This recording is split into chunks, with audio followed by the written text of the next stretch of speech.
Bonjour et bienvenue dans Qu'avez-vous déjà fait pour le Congo, l'émission qui vous donne envie d'agir pour le Congolais ainsi que le Congophile. Mais avant tout, un petit sommaire. L'Institut des musées nationaux du Congo menacé d'expulsion par la présidence de la République. Le musée national du Congo quasi inexistant pour la population de Kimwenza dans la ville de Kinshasa. C'est avec le professeur Henri Bonjuko que nous parlerons de toutes ces choses. Bonjour monsieur le directeur. Bonjour monsieur le journaliste. J'espère seulement que je n'ai pas massacré votre nom. Il s'agit de monsieur Henri Bonjuko. Bien sûr. Ok, merci beaucoup d'avoir accepté notre invitation monsieur Henri. Merci. Alors tout à l'heure nous avons annoncé dans notre sommaire que le musée national l'Institut des musées nationaux du Congo est menacé d'expulsion par la présidence de la République selon un communiqué publié par nos confrères de Evans RDC. Ils ont clairement dit qu'au fait le musée national l'Institut des musées nationaux du Congo doit libérer le parc présidentiel de Mongaliema. Alors dans ce sens une question se pose monsieur le directeur. Est-ce opportun cette décision ou inopportune, une décision prise de cette façon, alors que le mandat du président de la République, à la tête de l'Union africaine, il y a peu était axé au fait sur la culture et les arts. Et en réalité, disons, l'État peut décider de déplacer les sites d'un musée. Mais il y a un processus, puisqu'il y a le respect parfois des normes muséales qui exigent que les objets, pour les déplacer, il faut les retrouver d'abord une deuxième relocalisation. C'est dans ce sens-là. Mais si l'autorité trouve que, puisque en principe, les Mongaliema, l'Institut des musées nationaux, les collections là-bas sont en dépôt. Et c'est un dépôt provisoire. Et que si l'État jugeait que les conditions de conservation ne marchent plus, ne sont plus favorables à des collections, on peut délocaliser l'institut, le site. Mais ce que nous voulons, que ce soit des déplacements qui respectent certaines normes. C'est-à-dire que quand on déplace, il faut des documents officiels qu'on doit établir et qui montrent que l'État a trouvé bon de déplacer les objets. Et ces documents, c'est quoi on appelle procès de délocalisation. En même temps, on établit aussi un procès de relocalisation. Dès qu'on a fait ces étapes-là, alors maintenant, on donne des raisons. On donne des raisons qui ont permis à ce que l'on puisse déplacer. Alors, dès qu'on a trouvé un nouveau site, il faut les réaménager également. Et les objets pour les déplacer, il faut respecter la façon de les emballer et la façon de les amener jusque-là. C'est pourquoi je dis que c'est tout un processus. Mais quand tu as décidé que ça se déplace, ça se fait. Ça peut se faire si l'État trouve que... Ça peut se faire, monsieur le directeur, oui, vous avez donné des éléments qu'il faut. Alors, monsieur le directeur, est-ce que cette décision vient conforter le constat public qui dit que l'art en RDC n'est pas la priorité du gouvernement? Non, ça, non.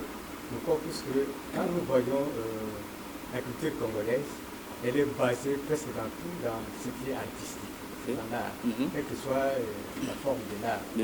Mais vous savez qu'il ne faut pas aller d'emblée conclure par rapport à ce qui est populaire, à des spéculations. Le président, s'il trouve que les collections ne sont pas dans de bonnes conditions, les conditions ne sont pas favorables, il peut dire non, il ne faut pas laisser ces objets se détruire davantage, il faut les déplacer. Mais ce qu'il faut, il faut que ces objets-là, pour les déplacer, se respectent les normes qui sont muséales, parce que ces normes muséales protègent davantage les collections. Protègent davantage les collections. C'est ce que nous voulons. Comme j'ai dit, il y a d'abord dans le côté administratif, il faut des documents. Il y a toute une procédure à suivre. Après, ce sont les muséologues qui interviennent pour voir comment ces objets peuvent être déplacés suivant les normes. Alors, dès que ces objets sont déplacés, il faut qu'on les trouve aussi un site qui va les recevoir en respectant également aussi les normes. Parce que les sites peuvent aussi être désavantagés par rapport aux collections.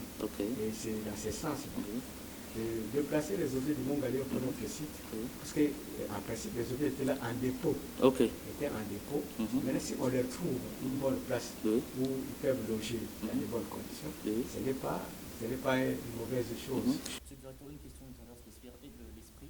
Est-ce que ces objets ne peuvent pas être placés ici au sein du Musée national de Kinshasa?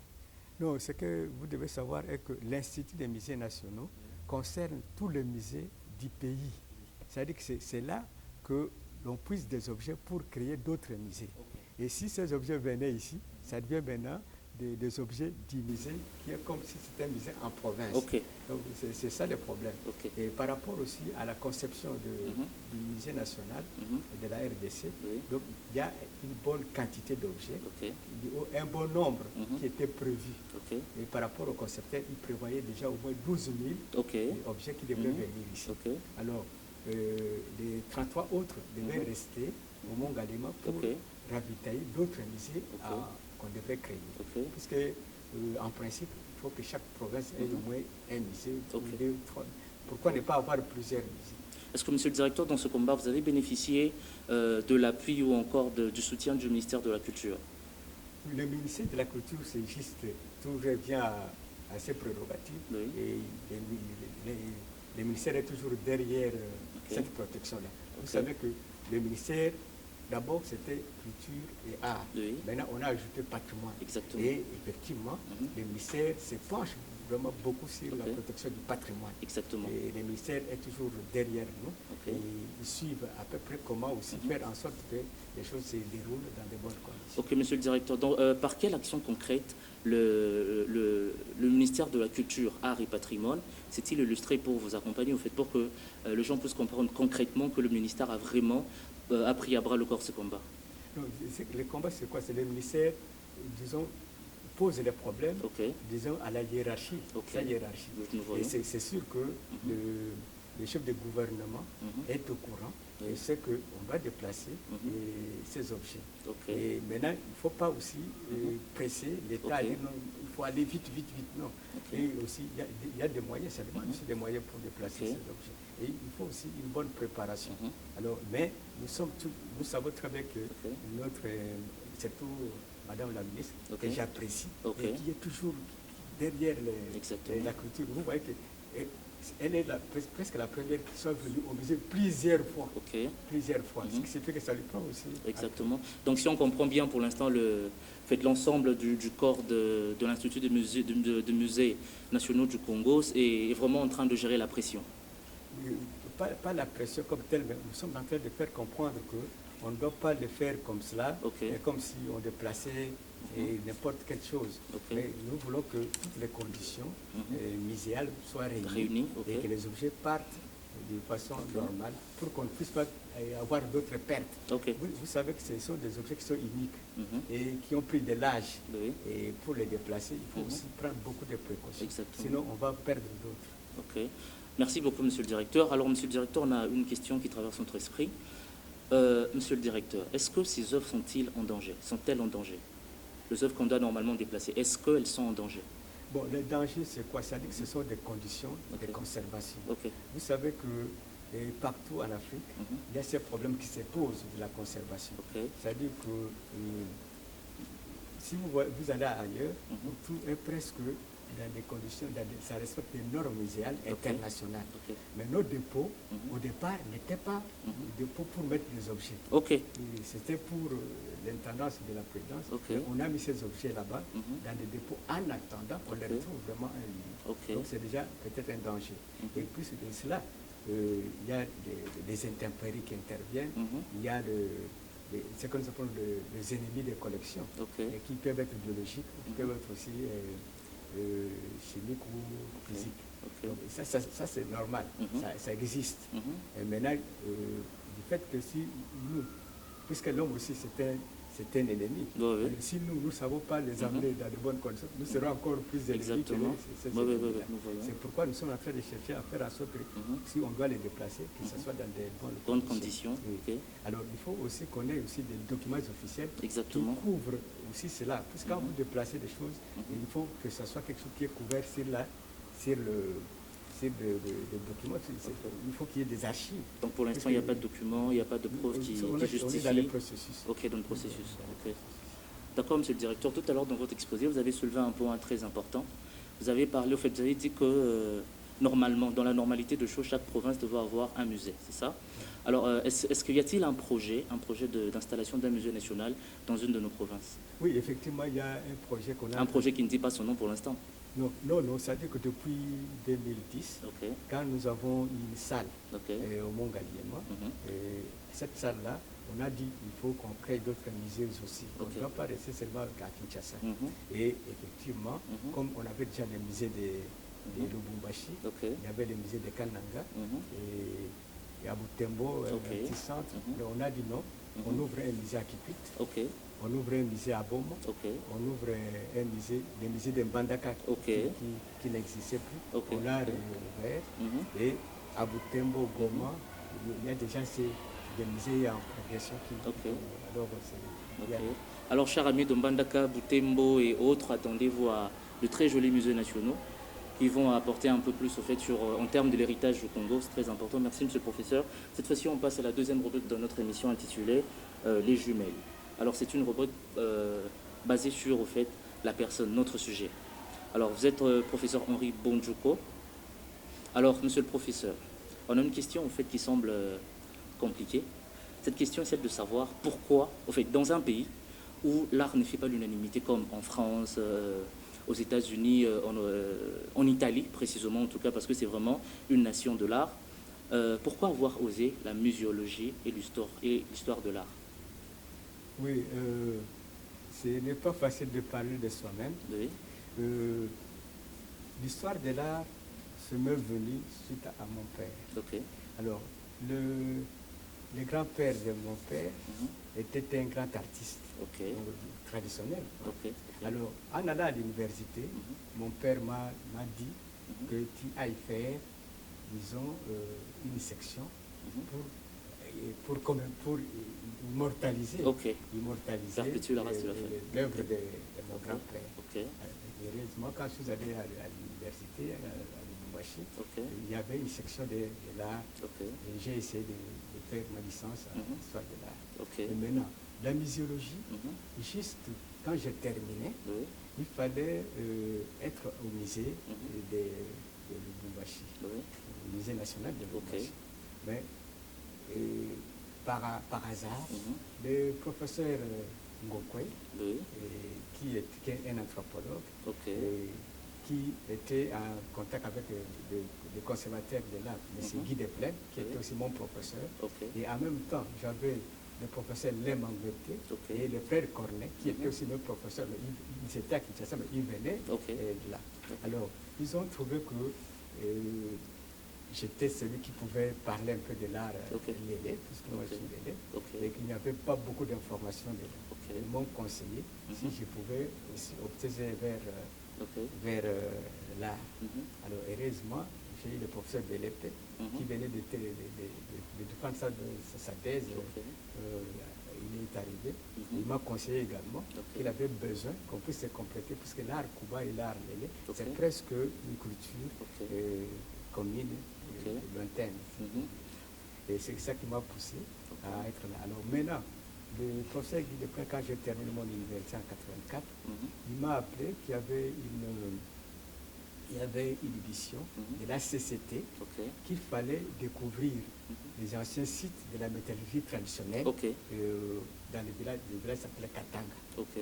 Alors, il m'a dit, bon, tu avais fait un TP et qui parlait un peu de ces problèmes de la métallurgie et tu as parlé d'une fleur qui pouvait permettre à ce qu'on découvre.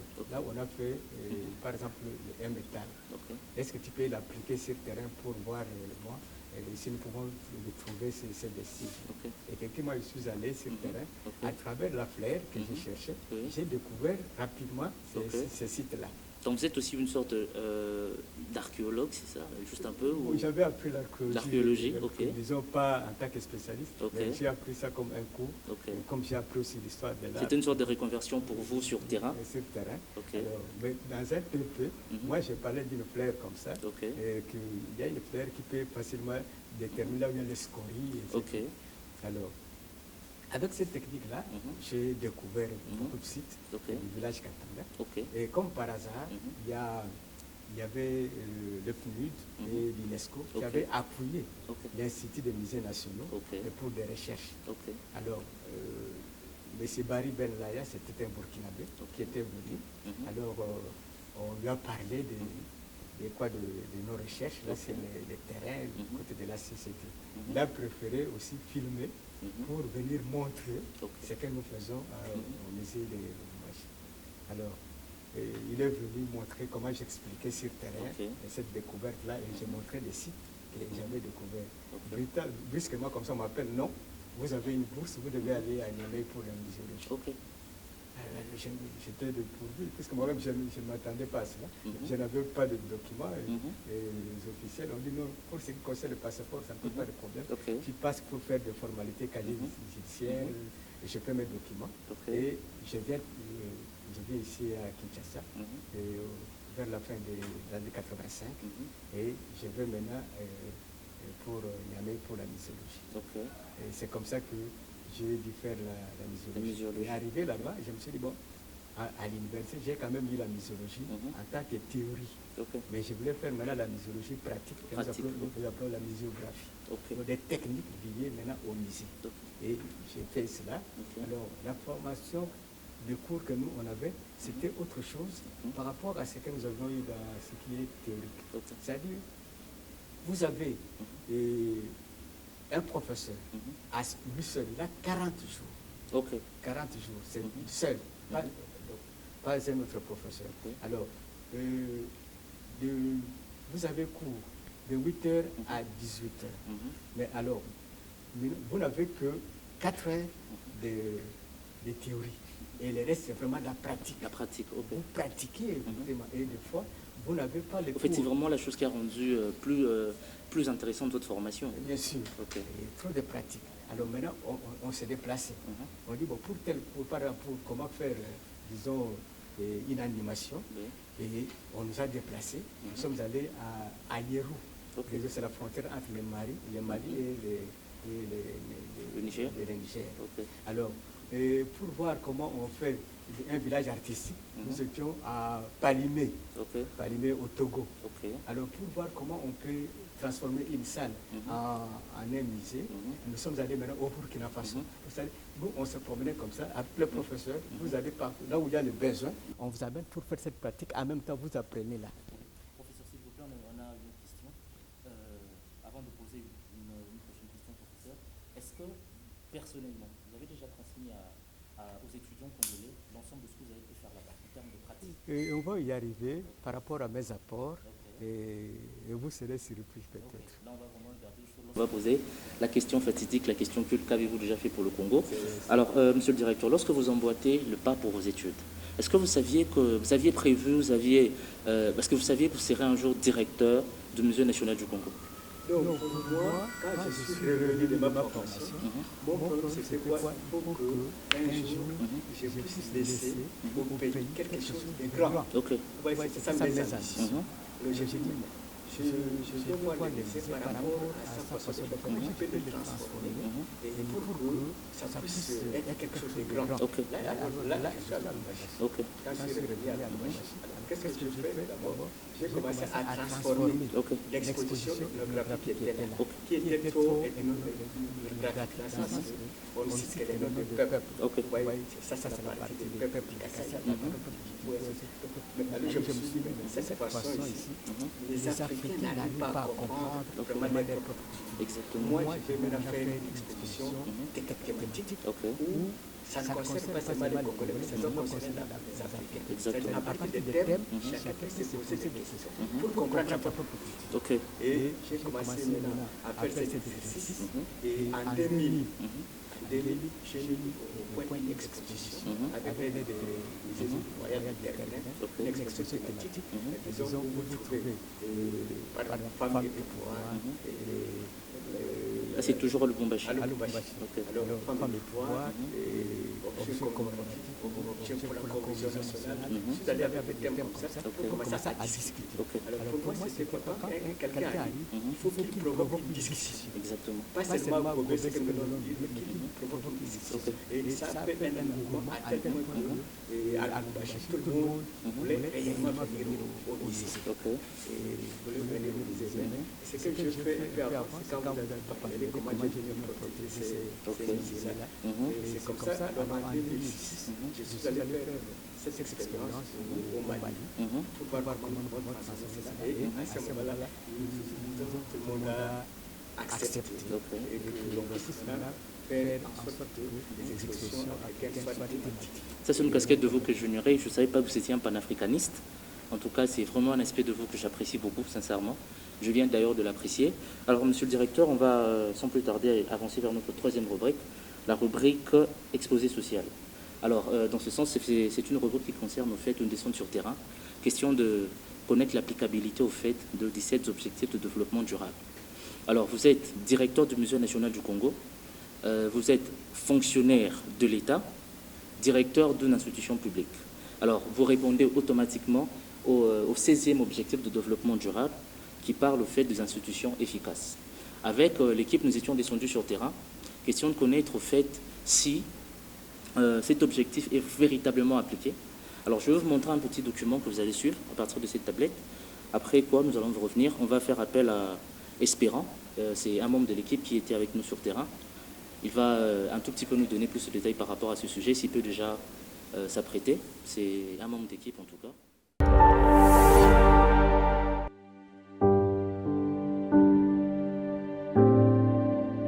Parmi les 17 objectifs des Nations Unies, un se rapporte aux institutions efficaces. Celui-ci prône l'existence des institutions efficaces, responsables et ouvertes à tous.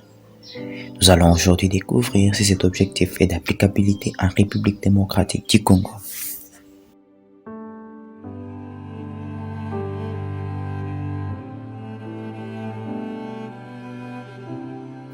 Pour ces chefs d'entreprise, l'avenir de la société congolaise se trouve dans la complicité entre les secteurs privés et les secteurs publics. Je pense que c'est les deux, parce que c'est comme deux ailes d'un oiseau. Un oiseau ne peut pas voler avec une seule aile. Elle a besoin de deux ailes pour pouvoir se stabiliser en l'air. Et c'est pareil également pour une société qui se veut sérieuse. Nous n'allons pas négliger l'un de ces deux secteurs.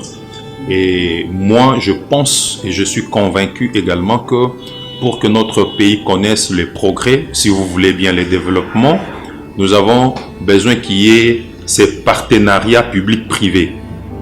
Et là, je parle de partenariats vraiment sérieux, pas les partenariats de façade, comme on dit, de sorte que, parce que, qu'on se le dise, si vous essayez de sortir de ces pays, vous allez vous rendre compte dans la plupart des universités, même des entreprises en Afrique, tout comme dans d'autres continents, et les Congolais excellent à la tête de ces entreprises. Donc il n'y a pas de matière grise qui nous manque, il n'y a pas des personnes compétentes qui nous manquent. Le problème, c'est de créer les cadres. Alors, qui a cette responsabilité de créer les cadres? C'est l'État, c'est le gouvernement, c'est le pays. Alors, ces côtés-là, nous pensons qu'il y a plus d'efforts à faire, il y a encore des efforts à faire. L'État doit assainir, doit encourager les fils du pays de pouvoir s'investir. À peine vous allez commencer votre investissement, vous voyez toutes les taxes de la RDC derrière votre tête, ou sur votre tête, ou derrière votre dos. Ça décourage. Donc, pour répondre à votre question, je dirais que les deux secteurs, privés et publics, sont importants pour le développement de notre pays. Cependant, M. Wandi partage les constats amers qu'en République démocratique du Congo, précisément dans le secteur public, on a des chefs d'entreprise forts pour des entreprises faibles. C'est vraiment un problème épineux dans notre pays. Et le constat, tel que vous l'avez dit, est amer. Très amer, j'ajouterais même. Et je me dis, tout dépend de la genèse. Comment est-ce que ces gens-là sont parvenus à la tête de ces entreprises? Est-ce qu'il y a eu une appel d'offres et que ces gens-là ont postulé, ces gens-là ont un projet. Par exemple, que après 5 ans, moi, je ferai de cette entreprise telle. Cette entreprise quittera le point X vers le point Y. Si vous regardez, vous vous rendrez compte qu'il n'y en avait pas eu. Ces gens, excusez-moi de dire ces gens, ces dirigeants, ils les sont, la plupart des cas, par affinité politique ou familiale. Parce qu'il est frère à tel, sœur à tel, il est là. Parce qu'il appartient à telle obédience politique, parce qu'il faut, parce que cette entreprise-là fait partie du quota de leur parti politique, et les partis politiques l'ont recommandé. Ce qui fait que ces messieurs, cette dame qui est là, il n'est pas redevable à la population congolaise, mais il ou elle est redevable à ceux qui l'ont placé ou à celui qui l'a placé. Et c'est là où se trouve le nœud du problème. Moi, je pense que pour que nous puissions résoudre cette problématique, il va falloir revoir la façon de faire les choses. Parce que c'est inadmissible. Cette force-là, cette personne à la tête de cette entreprise la tire d'où? Vous allez voir que, par exemple, c'est à titre exemplatif, vous allez voir que cette personne à la tête de cette entreprise est redevable de son parti politique.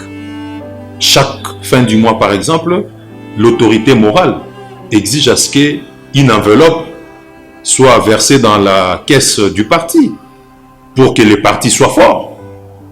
Mais avec cette politique, comment voulez-vous que nous ayons des institutions fortes? C'est un problème. Donc, privilégions la méritocratie qui est l'opportunisme. C'est ça. C'est ça vraiment le nœud de problème.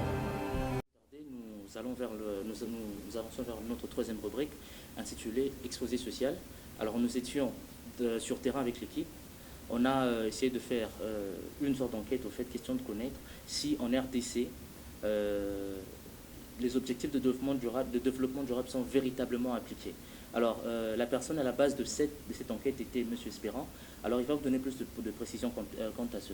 Bonjour, M. Espérant. Bonjour, mes services. J'espère que vous allez très bien. Oui, ça va très bien. Alors, vous avez devant vous le directeur du Musée national du Congo, qui attend de vous des explications assez nettes par rapport à votre descente sur terrain. Monsieur le directeur, bonjour. Bonjour. Voilà, le week-end passé, nous sommes descendus sur terrain avec toute l'équipe d'initiative Congo Neuf, rencontrer des grands chefs d'entreprise ici à Kinshasa, dans le but de notre exposé social. On voulait découvrir si en République démocratique du Congo, le 16e objectif des Nations Unies et d'applicabilité en RDC. L'objectif dit ceci, ça se rapporte aux institutions efficaces. Alors j'aimerais que vous puissiez aussi nous dire, en tant que chef, en tant que DG du musée national, en tant que du directeur, merci, en tant que du directeur du musée national, que vous puissiez nous dire ce que vous en pensez. Si exactement les 16e objectif les 16e objectifs des Nations Unies et d'applicabilité en RDC concernant les institutions efficaces. Oui, ce que vous dites là, je ne peux, puisque le musée est apolitique, mais je vais vous dire quelles sont les pistes pour être vraiment efficace. Vous savez ce que nous devons faire pour que nous soyons efficaces. La première chose, c'est de connaître notre histoire. De connaître notre histoire et de revaloriser notre culture. Après, nous devons aussi revaloriser notre spiritualité. Qu'est-ce que je voudrais vous dire là? Si vous ne savez pas constituer votre propre histoire, vous savez qu'il y aura beaucoup d'erreurs. Beaucoup d'erreurs dans quel sens? C'est-à-dire que vous allez privilégier l'histoire des autres et vous faire oublier vous-même. La première débat, c'est celle-là. Pour être efficace, il faut se connaître d'abord soi-même. C'est de connaître son histoire. La culture, c'est la base de tout. Chacun a, disons, si un peuple a une culture forte, et c'est possible aussi que ces institutions soient aussi fortes. Alors, dans la spiritualité africaine, c'est quoi? C'est-à-dire que la spiritualité africaine n'a que 3 bases. Donc, je connais, donc, la connaissance. Nous devons avoir vraiment la connaissance. Après la connaissance, la pratique. Nous devons mettre ça en pratique, ce que nous connaissons par rapport à nos bases et moyens propres à nous. Et maintenant, après de la pratique, voir des résultats escomptés. Et c'est comme ça qu'on peut être efficace. C'est-à-dire que si on fait quelque chose dans ce sens que et l'on vient dans le sens que je connais pour détruire les autres, pour dominer les autres, là ça n'ira pas. Et puisque l'africanité en soi, ou le panafricanisme, comme ce qu'on appelle la solidarité, la complémentarité et le respect également. Nous avons des valeurs fondamentales qui peuvent nous guider. Et à part de ces valeurs-là, si on les respecte, sur base de la culture, on sera très fort. C'est-à-dire que vous allez voir dans la société traditionnelle, personne n'était paresseux. Donc chacun, quel que soit son âge, contribuait d'une façon ou d'une autre au développement durable. Et peut-être ce que nous ne faisons plus. Pourquoi? Parce qu'il y a des gens qui, dès qu'ils connaissent, ils cherchent à mater les autres. Ça n'ira pas dans ce sens. L'efficacité ne peut venir que nous connaissons notre histoire, nos bases de notre histoire, la culture à nous, et trouver des bases et moyens. Je vais vous dire quelque chose. Beaucoup de gens, si vous leur dites que, par exemple, l'arithmétique est né chez nous ici au Congo, il ne va pas accepter. Mais les bateaux du Chango, c'est chez nous. Et pourquoi ne pas chercher maintenant comment est née cette mathématique, comment maintenant faire en sorte que cette mathématique nous permette d'aller de l'avant pour un développement. Oui, merci beaucoup, monsieur le directeur. En fait, un autre but de notre descente sur terrain, c'était de demander à ces chefs d'entreprise s'ils partageaient avec nous un constat amer que nous avons fait, qu'en République démocratique du Congo, nous avons tendance à avoir des chefs d'entreprise forts par rapport aux institutions qui deviennent faibles. Est-ce que vous partagez aussi ces constats? Oui, ce que je voudrais dire, c'est quoi? C'est-à-dire que dans toute chose, il faut prôner ce qu'on appelle l'excellence. Il faut prôner l'excellence, il faut prôner ce qu'on appelle l'expertise. Donc il faut utiliser toujours des gens qui ont de l'expérience, il faut utiliser des gens qui ont la connaissance, et pour que vous puissiez faire un bon travail. Mais si vous devez le faire par rapport à des préjugés, ou pour que vous puissiez être plus fort, là, vous assurez votre institution. Vous parlez de la méritocratie, au final. Il faut mériter. C'est-à-dire qu'il ne faut pas prendre des rights même, et des rights places. Vous devez mettre celui qui peut faire mieux à cette place-là. Pourquoi? Parce que vous voulez faire mieux, vous ne voulez pas détruire l'institution, mais vous voulez que l'institution aille de l'avant. Alors il faut chercher vraiment l'expertise, l'expérience, il faut chercher maintenant les talents. Donc c'est pourquoi j'ai dit l'excellence. Vous allez voir que vous-même vous allez émerger. Et si vous ne voyez que le problème là d'être vous-même puissant, vous allez voir que ça va créer la jungle. Et quand il y a des jungles, les gens vont fainéanter, ils vont travailler comme si c'était des esclaves, donc ça ne va plus. Donc c'est dans ce sens-là. C'est l'excellence, c'est l'expérience, c'est l'expertise qui peut vous amener à cela. Et la connaissance également. La connaissance, l'expertise et l'excellence, ce sont deux choses très importantes. Monsieur le directeur, avez-vous déjà fait face à l'un de ces éléments déstabilisateurs des institutions? Bon, nous le vivons d'une façon... Vous êtes directeur d'une institution publique, monsieur le directeur. Oui, mais ça dit que nous voyons ce qui se passe, mais on ne sent pas ces coups dans le sens que nous avons des principes et des objectifs. Je connais quels sont les objectifs du musée et quels sont les principes qui amènent à ce que le musée soit réellement un musée, quelque chose qui soit réellement dédié au public. Et j'ai fait mieux, malgré moi, pour que je ne puisse pas dérailler de mon objectif. Et quels que soient les voies et marins qui arrivent, mais pour moi, c'est l'objectif du musée. Et cet objectif, c'est quoi? C'est contribuer dans le développement durable. Et par rapport à ce que nous avons comme définition, même du musée. Et c'est comme cela. Donc ça veut dire que pour émerger, il faut avoir des principes et des objectifs. Et c'est cela qui nous conduit toujours. Puisque, vous savez, ce n'est pas toujours... Il faut pas croire qu'il faut toujours avoir de l'argent pour atteindre son objectif. Or, vous pouvez faire à ce que vous atteignez vos objectifs pour que l'argent vous cherche. L'argent vous cherche. Et c'est ce que nous voulons.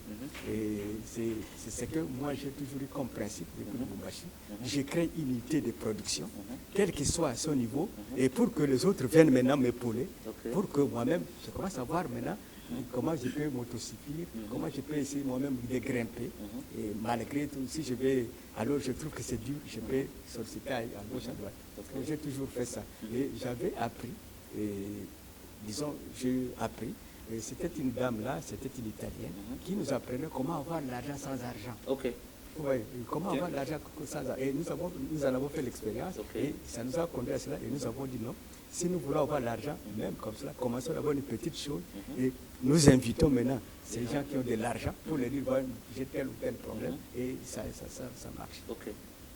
D'accord, monsieur le directeur. Monsieur le directeur, cette fois-ci, on va passer à la question la plus importante. D'ailleurs, c'est celle qui constitue au fait la base de cette émission. C'est la rubrique intitulée « Questions cultes ». Alors, monsieur le directeur, j'aimerais même m'en frotter les mains. S'il y avait de tambour ici, on allait faire une sorte de roulement de tambour. Êtes-vous prêt à répondre à cette question, monsieur le directeur? Oui, je suis disposé. Disposé, prêt à répondre à la question. Bien sûr. Monsieur le directeur Henri Bunjuko, êtes-vous prêt? Très prêt. Merci. Monsieur le directeur, qu'avez-vous déjà fait pour le Congo? Une précision, monsieur le directeur. Premièrement, en votre qualité de directeur du Musée national. Deuxièmement, en votre qualité de Congolais. Je commence d'abord à ce moment-là, pas en qualité de directeur, mais en qualité de conservateur. Oui. Alors, ça, je commence par Lubumbashi. À Lubumbashi, à Lubumbashi, je viens de de mes études de muséologie. J'ai dit, je dois voir ces musées émerger. Et qu'est-ce qui arrive? Quelques temps après, donc ce sont des pillages.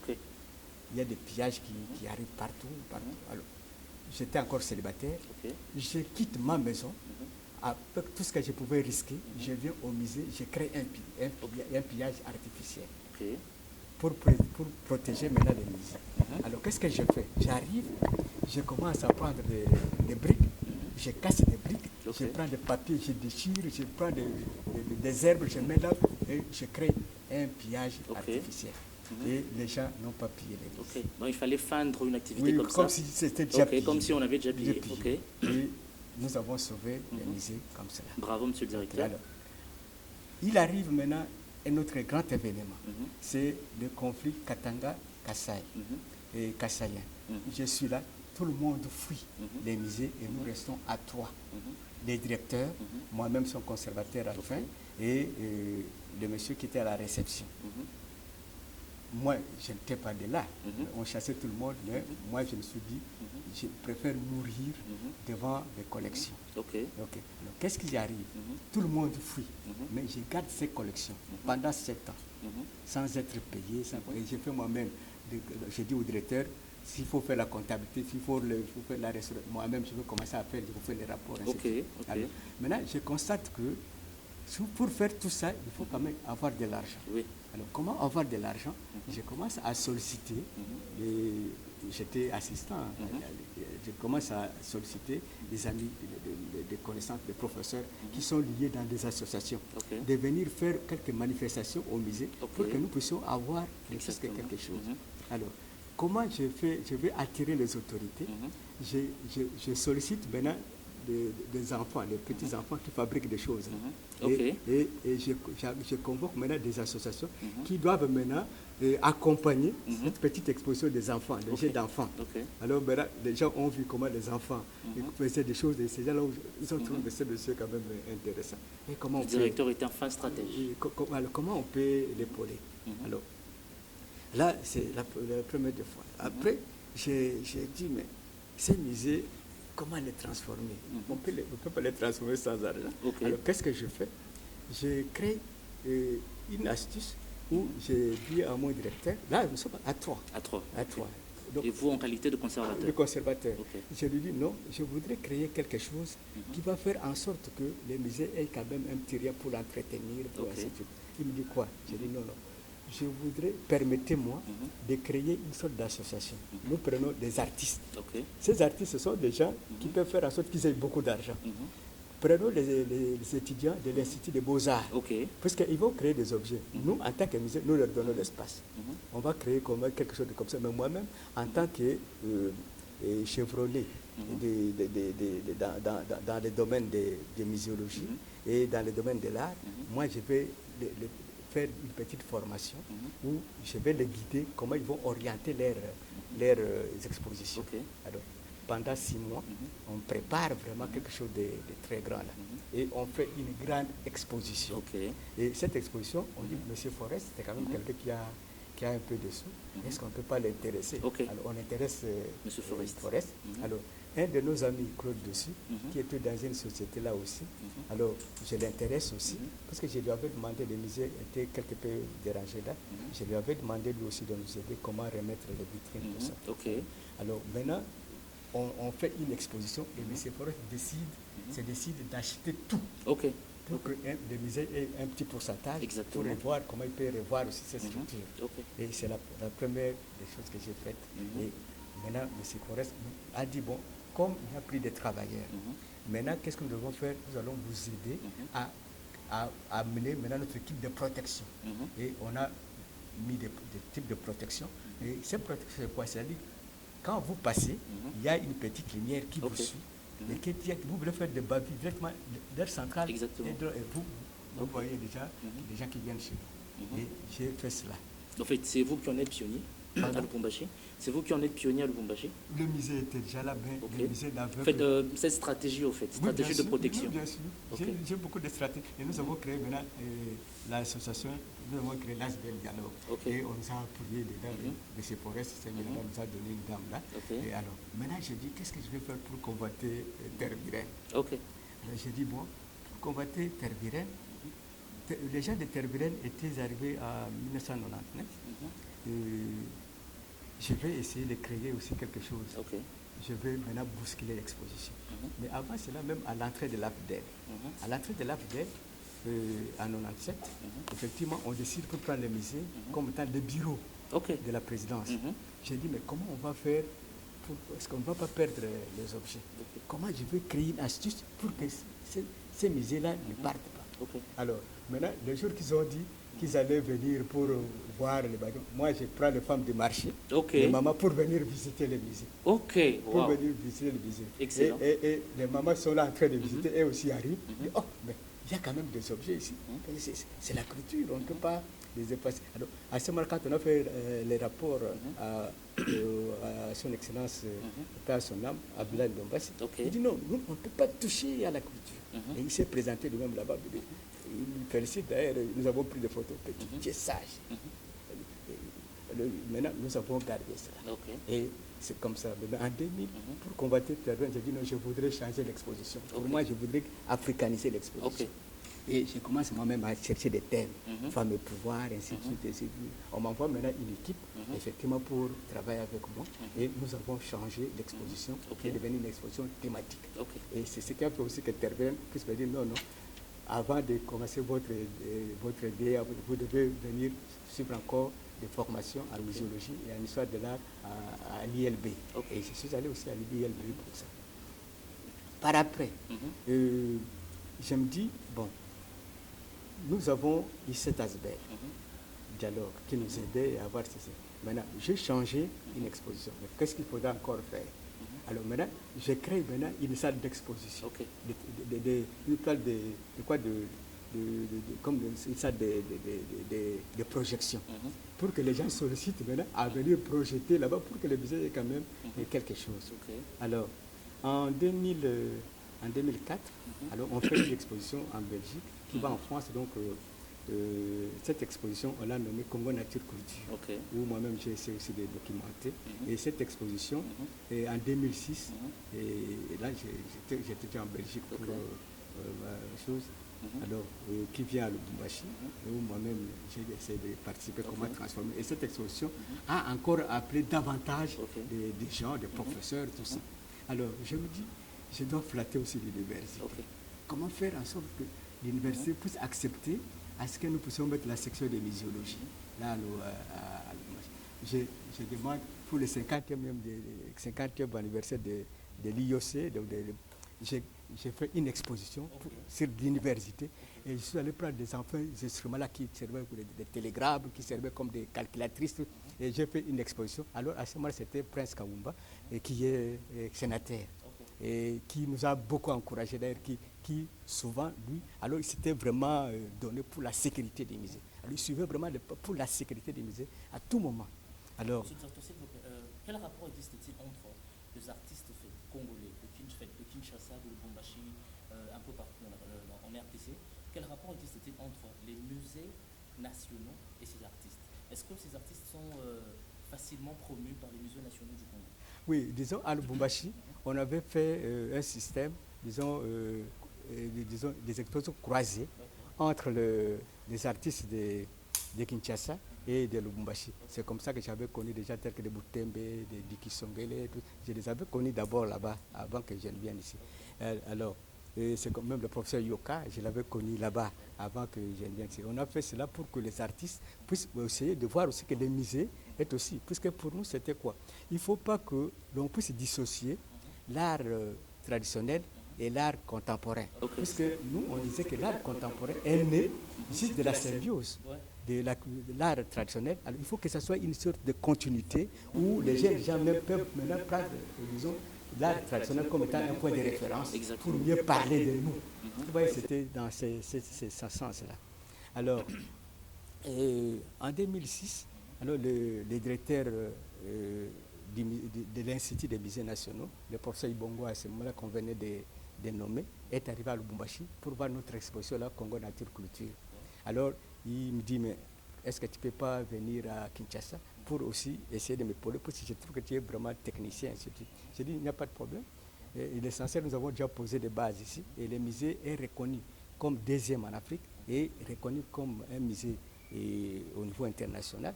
Et c'est déjà quelque chose qui peut venir à Kinshasa. Effectivement, en 2008, je viens à Kinshasa et quelques temps après, je dois aller en Belgique en 2009 puisque j'étais dans la rénovation. Ce sont des idées que moi j'ai données en Belgique. L'exposition telle qu'il est là-bas, les Congolais ne comprendront pas. Les Africains ne comprendront pas. Nous pouvons aussi le faire comme Lubumbashi et avec les thèmes. Ils ont accepté, donc j'étais dans les comités. Alors, à mon retour, j'ai dit au directeur général, nous sommes à l'Institut.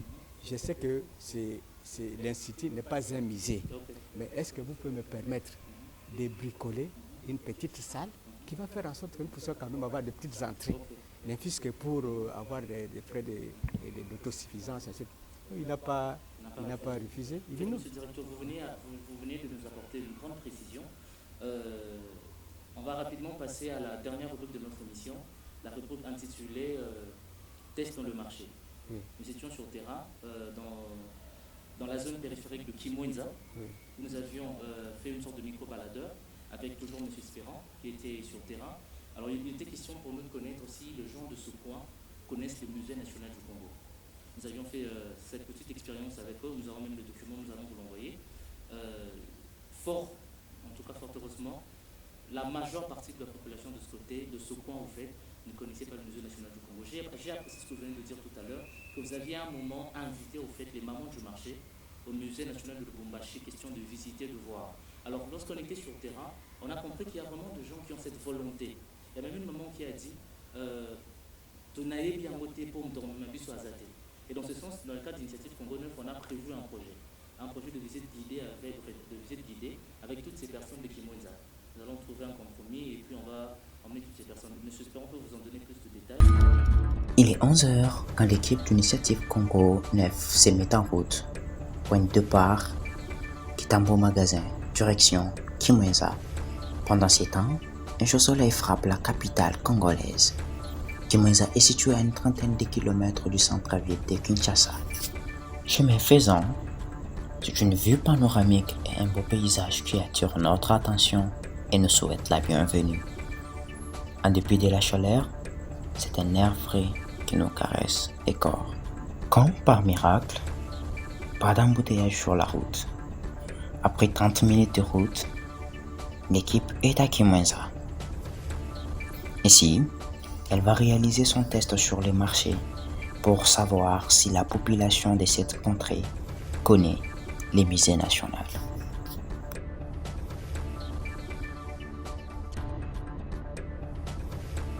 Mbote maman. Mbote papa journaliste. Comment on a une maman? Kombo nanga mama la ou grâce. Maman la ou grâce. Même si biso ko yo tanga mingi. Côté donc sangono panzani partout ko yo tanga mingi. Est-ce que bi musée national? Bon na yo ka ngo mena yebi angote. Yebi angote nini pona nini? Est-ce que dans la mutu ako yo ko mema biso poto ke etala, mutu o mema biso azate? Merci maman Lao. Mbote maman. Mbote papa journaliste. Maman comment on a? Comment on a maman de France défenseur à ba maman? Babi maman de France défenseur à ba maman Simbi Moto. Est-ce que au yebi musée national? Na yebi musée national les a place ba bombaka ba artiste ba bombaka ba bikeko la bango. Merci beaucoup maman. Bonjour papa. Bonjour. Kombo nanga Espérant Kalonzi, yo kombo nani? Enchanté, ngai pasteur Augustin Longa. Bonjour pasteur. En fait, mutuna est simple, tozotuna soki oyebi musée national. Oui, nayebi. Est-ce que okola ki sabiso place ezali? Ezana boulevard Triomphal na Lingwala. Merci papa. Bonjour papa. Bonjour. Vous allez bien? Même si monsieur Koyo côté on est leader de jeunes. Ouais, leader na bundela ba jeune panzu. Merci beaucoup père. Est-ce que le musée national? Ouais, na bien. Merci beaucoup. Motendeko. Ah, mbote monsieur le journaliste. Nga komona nga Audrey, yo komona nani? Dan Kalonge. Bon, Dan naza motuna moko, est-ce que oyebi musée national? Non, je ne connais pas le musée national. Merci beaucoup. Motendeko. Mbote. Nga komona nga Audrey, yo komona nani? Komona Renédi. Renédi, est-ce que oyebi musée national? Nayebi musée national. Merci. Motendeko. Mbote. Nga komona nga Audrey, yo komona nani? Nga komona Rigen Ndala. Ok, Rigen Ndala, est-ce que oyebi musée national? Musée national. Musée national, nayebi yango te papa, yoko expliquer nga eza nini? Musée national eza place oyo ba tiaka bikeko ba œuvre d'art na commune ya Lingwala na sima UPC ezalaka wana. Merci beaucoup. Merci. Mbote papa, bonjour papa, ndeni yo, malam papa, na kombo na ngo Audrey, bemi yo kombo na ngo Norba. Papa Norba, est-ce que du musée national? Maison de musée national. Musée national, les agents, c'est pas bazo bon d'habitude, on a dit sur Mboka. Merci beaucoup. Mbote. Nga kombo na ngo Audrey, yo kombo na nani? Kombo na nga Ruth. Ruth, est-ce que ko bisa so ko yebi musée national? Ah? Est-ce que ko yebi so ko yebi musée national? Nayebi bien. Merci. Bonjour. Oui, bonjour mon ami. Je suis Audrey Ngumbala et vous? Moi c'est Ralvire Yolo. Monsieur Ravi, est-ce que vous connaissez où se trouve le musée national? Oui, bien sûr, je le connais. Vous pouvez le situer s'il vous plaît? C'est juste en Triomphal, à la commune de Lingwala. Merci beaucoup. Après avoir interrogé un échantillon de personnes, la conclusion est tirée. Le taux de personnes qui connaissent les musées nationaux est faible. Alors, très faible. Alors, monsieur le directeur, je reviens encore à vous. C'est avec une oreille vraiment très affamée que je venais de suivre votre parcours des Vikings. Ça m'a beaucoup ému. Tout ce que vous avez fait pour les musées nationaux, pour les musées de Bumbashi, votre parcours ici. Alors, lorsque nous sommes arrivés sur le terrain avec les tests sur les marchés, on voulait savoir si ces peuples qui est éloigné de Kinshasa, du centre-ville, connaissaient aussi le musée national. Mais fort, malheureusement, nous avons découvert que beaucoup de personnes ne connaissaient pas les musées nationaux, ni là où ça se trouve, et ça nous avait un peu perturbé. Alors, en tant que directeur du musée national, j'aimerais savoir quel mécanisme vous pouvez mettre aussi en place pour permettre ces gens-là, parce que je rappelle, il y a aussi des écoles de ce côté-là. D'ailleurs, en entrant ici à l'intérieur, j'ai trouvé des marmots écoliers qui sont en train de visiter les musées. Ça m'a beaucoup ému. Quel mécanisme vous pouvez mettre en place pour permettre aussi ces gens-là Oui, les mécanismes, nous les avons. Et on va le faire tel que nous avons fait quand nous étions au Mont Galiema avant de venir ici. Au Mont Galiema, quand nous avons constaté qu'il n'y avait pas de fréquentation, puisqu'il n'y avait pas une salle, les gens ne pouvaient pas accéder dans des réserves. Il n'y avait que des autorités. Alors, nous avons demandé la permission au directeur général, et c'est à cette époque-là, c'est le professeur Ibongo, qui nous a accepté, et nous avons créé une salle d'exposition. Nous avons fait en sorte que les théâtres de verdure fonctionnent, les cimetières des pionniers fonctionnent, et qu'on socle aussi les monuments. Et nous avons créé ce qu'on appelle un circuit éducatif. Et nous avons vu qu'effectivement, à partir de ça, la population commençait à venir, puisqu'on appelait cette territoire tous ces cas, puisque nous, à Dos, c'est nous qui l'avons, quand il est arrivé, nous avons dit non, vous pouvez nous épauler, comme c'est les populaires, tout ça. Alors, on a fait ça, et les gens commençaient à venir. Mais là, qu'est-ce que nous avons constaté? Les gens avaient plus peur des militaires, parce que c'est un parc présidentiel, donc on doit les protéger, et il y avait plus une crainte en venant ici. Donc, nous avons commencé déjà comment faire en sorte que les gens viennent. Mais nous avons, à peine qu'on commençait, la pandémie est arrivée et nous étions bloqués pendant 8 mois. Et personne ne pouvait venir. Mais dès qu'on a commencé, nous avons essayé de faire en sorte que nous puissions encore réintéresser les écoles, les scolaires. Quand nous parlons des scolaires, c'est des universités. Alors, pour les universités, nous avons dit qu'ils peuvent venir faire leur stage ici. Et ils viennent nombreux. Et il y a aussi des secondaires que nous envoient déjà pour les stages ici. Alors, maintenant, nous avons dit, nous devons faire aussi ce qu'on appelle un musée au bis. Nous avons acheté des objets qu'il fallait maintenant faire à ce que nous montons disons, un petit musée, et qui est musée ambulant, que nous pouvons encore promener partout, même dans les périphéries. Malheureusement, le véhicule qu'on nous a amené, il est tout petit. On ne peut pas faire un musée au bis. Alors, j'ai invité les chefs coutumiers. Les chefs coutumiers, je les ai invités, je leur ai dit ceci. Nous voulons faire en sorte que chacun de vous intéresse sa population. Et nous allons commencer à inviter les gens par rapport aux provinces. Telle province, vous venez, vous nous montrez votre culture. Et à ce moment-là, ça va faire en sorte que les gens puissent connaître réellement les musées. Et effectivement, nous avons aussi il y a les médias qui peuvent nous accompagner. Et nous avons donné l'accès aux journalistes de commencer à faire leurs émissions sans que nous puissions leur demander de payer, mais qu'ils le font, mais à condition que vous faites votre émission, ne parlez pas de la politique, ne parlez pas de la religion, mais vous devez à la fin parler du musée. Et nous-mêmes, nous vous donnons qu'est-ce que vous devez parler pour amener des populations. Et on a vu qu'effectivement, la population commence à affluer. Et ce qui reste maintenant, ce sont des mécanismes que nous devons faire, comment atteindre toute la population. Et nous sommes en train de lutter. À un moment donné, nous avons dit que nous allons commencer déjà à composer une équipe qui peut aller, par exemple, nous arrivons à Kimwenza. On est déplacé déjà à Kimwenza, nous faisons comme ça, et nous avons des journalistes, et nous animons, on parle un peu des musées. Mais tout ça, il faut des moyens, et c'est ce moyen que nous cherchons, puisque nous ne sommes pas encore dans la chaîne budgétaire. Dans ce sens, nous avions apporté plus de précision par rapport au musée national. On a donné des descriptions par rapport au musée national. On leur a expliqué exactement ce que c'est le musée national, à quoi ça sert, tout ce genre, donné toutes ces précisions, monsieur le directeur.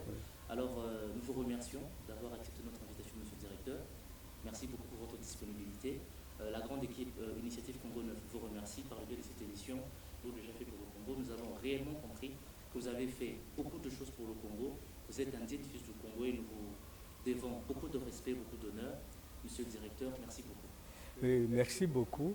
Ce que je vous demanderai, c'est de dire à la jeunesse que donc, celui qui ne connaît pas son histoire ne se connaît pas, et celui qui ne connaît pas sa culture n'existe pas. Et celui qui veut promouvoir la culture des autres, donc s'efface lui-même dans l'humanité. Alors nous devons toujours chercher à être excellents. Et nous devons être des vrais patriotes. Des vrais patriotes. Qu'est-ce que je voudrais dire? Que chacun, là où il est, par rapport à ses peu de connaissances, chercher à faire quelque chose qui fait à ce que le pays puisse aller de l'avant. Nous n'allons pas dire, par exemple, une maman qui est maraîchère ne peut pas contribuer au développement. Non. On ne peut pas dire que, par exemple, un musicien, on ne peut pas un journaliste. Non. Chacun, par rapport à son métier, est capable d'influencer le public pour qu'il y ait cette conscience. Surtout, ce que je vais vous demander, vous les journalistes, expliquer aux jeunes il y a une différence entre la religion et une différence entre la culture, sa propre culture. Nous avons notre religion en nous, en tant que reliance, donc qui est la spiritualité africaine. Et celle-là que je vous ai dit, elle est basée sur 3 aspects, la connaissance, la pratique et la visibilité.